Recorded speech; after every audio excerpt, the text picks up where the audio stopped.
Kev Adams mauvais dragueur, la célébrité et l'exposition m'ont aidé. La star de 26 ans s'est livrée en toute sincérité sur TF1. Dans son nouveau film Le Verdict, en salle le 18 avril, Kev Adams incarne un amoureux compulsif des femmes.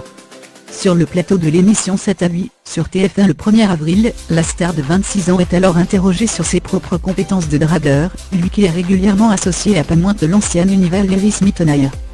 Le jeune homme répond comment il est avec les femmes. Moi je suis un très mauvais dragueur, je suis très mal à l'aise. Parfois je parle avec une fille et au bout d'une heure, je lui dis, je te dérange pas?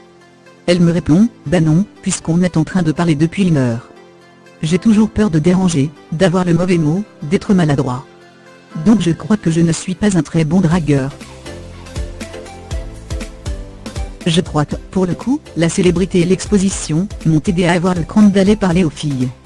On lui demande alors si la célébrité rend plus beau, je ne sais pas, mais ça donne confiance, ça c'est une évidence.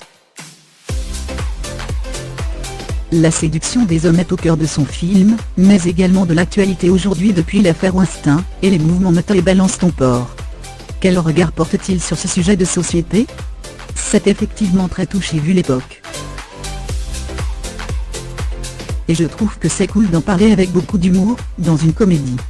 À la question si l'on peut draguer aujourd'hui comme on draguait hier, il répond, je crois qu'il n'y a jamais eu de problème à draguer, tant qu'on drague dans le respect.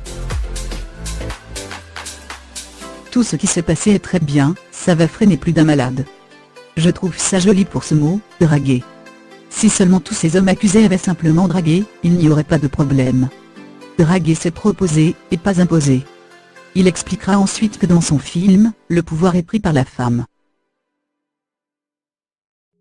Au cours de l'émission 7 à 8, Kev Adams se confie en toute sincérité, et reviendra également sur son fameux sketch bourré de dérision, dans lequel il n'hésite pas à se déguiser pour mieux se moquer de lui-même face à un public estomaqué.